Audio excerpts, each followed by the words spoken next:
हैदर हयात साहब, इंडिया ने अपने हीरोज़ को इस टाइम पे ऑनर नहीं किया और उन्होंने जो नाम अपने जो मार्का हक में उनकी हलाकतें हुई उनको अब जाके डिक्लेयर किया कौम के आगे, तो लोग बड़े नाराज़ हैं, कांग्रेस बड़ी नाराज़ है कि आपने हीरोज़ को ऑनर नहीं किया, उनको एक्नॉलेज नहीं किया, उनके इतना लेट एक्नॉलेजमेंट या उनके नाम देना और लॉसेस के बारे में कौम को नहीं बताया। इस सारी चीज़ के ऊपर इंडिया में एक बड़ा तूफ़ान मचा हुआ है। कुछ ज़मीर रखने वाले जर्नलिस्ट जो हैं वो भी इस चीज़ को बड़ा आड़े हाथों ले रहे हैं बीजेपी हुकूमत को, तो इसके ऊपर कमेंट करें ज़रा।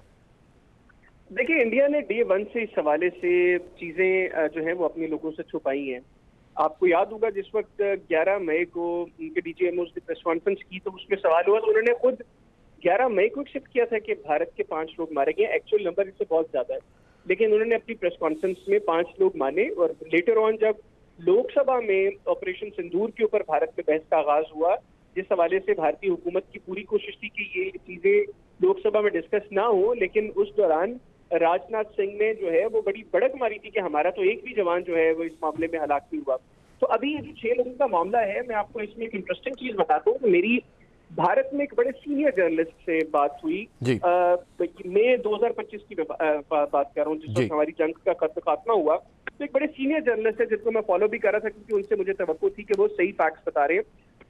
उन्होंने ट्वीट किया कि भारत के 126 लोग इस जंग के अंदर मारे गए हैं। तो 10-15 मिनट के बाद उनकी वो ट्वीट डिलीट हो गई। मैंने उनसे राब्ता किया तो उन्होंने बताया कि हैदर भाई थोड़ा प्रेशर है, हमने वो ट्वीट डिलीट कर दी है और आप भी समझते हैं इस चीज को कि इंडियन गवर्नमेंट जो है उसका नैरेटिव और है, तो मुझे ये प्रेशराइज किया गया, मैंने इसकी ट्वीट डिलीट कर दिया। सब उस जर्नलिस्ट का बता दूं, वो मेन स्ट्रीम इंडियन चैनल्स पर काम कर चुके हैं और आजकल भारत में रहते हुए एक इंटरनेशनल मीडिया आउटलेट के लिए काम कर रहे हैं। बहरहाल अभी ये जो 6 लोगों का मामला है, ये बुनियादी तौर पर वो 6 फैमिलीज हैं जिन्होंने अब अपनी गवर्नमेंट को कहा था कि अगर आपने आज भी हमारे लोगों को जिन्होंने भारत के लिए जान दी है उनकी सेक्रीफाइस को ऑनर नहीं किया, तो हम मीडिया को अप्रोच करेंगे और हम अब आवाज बुलंद करेंगे। मैंने आपको पहले बताया नंबर ज्यादा है। अब भारत में लोग कह रहे हैं कि 2 चीजें, एक तो as defence minister Rajnath Singh ने जो लोकसभा में स्टेटमेंट दी थी कि हमारा कोई बंदा नहीं मारा गया, तो उसने छुपाया और उसने डिसऑनर किया इन लोगों को। और उनको खास तौर पे बहुत ज्यादा तनकीद का निशाना बनाया जा रहा है राजनाथ सिंह को। जी जी, तो वो कह रहे हैं कि दूसरी चीज ये है कि एज डिफेंस मिनिस्टर तुम्हारे इल्म में ये चीज नहीं थी, तो दोनों सूरतों में तुम इस काबिल नहीं हो कि तुम जो है वो इस ओहदे पर रह सको, तो तुम्हें फौरी तौर पर इस्तीफा दे देना चाहिए।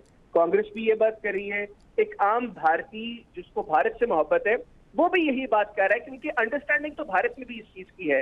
वो जानते हैं कि भारत ने जो गुज़िश्ता 12 साल में एक हवा बनाया हुआ था, एक बबल क्रिएट किया हुआ था, वो बबल फट चुका है।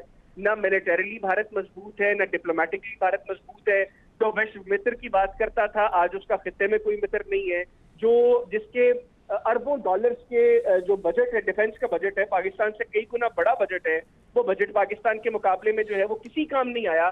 हर महाज पर वो उनकी फौज, उनकी आर्मी हो, उनकी नेवी हो, उनकी एयरफोर्स हो, मतलब उनकी नेवी में तो जरूरत नहीं हुई। तो ये आम इंडियन पूछ रहा है कि भाई फिर ये अरबों डॉलर्स तुम कहां पर लगा रहे हो, ये किधर जा रहे हैं अरबों डॉलर्स? अगर तुम जो 12 साल झूठ का मंजन बोलते रहे हो, जिस वक्त प्रैक्टिकली कुछ करने का वक्त था तो तुम्हारी फिजाइया बेबस हो गई।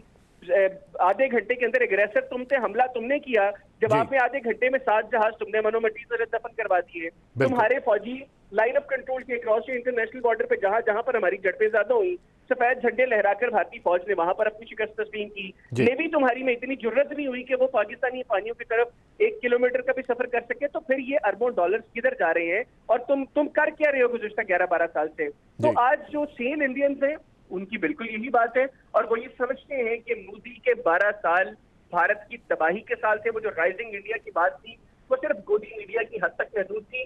आज हर सेन इंडियन में जाहिल इंडियंस की बात नहीं कर रहा, क्योंकि वहां पर एक बड़ा तबका है जो बीजेपी का फॉलोअर है। जो सेन इंडियन है वो समझता है कि बीजेपी ने, मोदी ने, इंडियन आर्म फोर्सेस ने जो है वो पाकिस्तान से शिकस्त खाई है। पाकिस्तान ने इबरतनाक शिकस्त दी है इनको, और ये डे वन से आज तक भारतीयों को सही फैक्ट्स नहीं बता रहे। और यही वजह है कि उनका ट्रस्ट अब अपने इदारों पर से, अपनी हुकूमत पर से मजीद खत्म होता जा रहा है। ऐसे नहीं कॉकरोच जनता पार्टी के नाम से एक सोशल मीडिया पर एक कैंपेन शुरू होती और 7 दिनों में करोड़ों लोग उसमें शामिल हो जाते।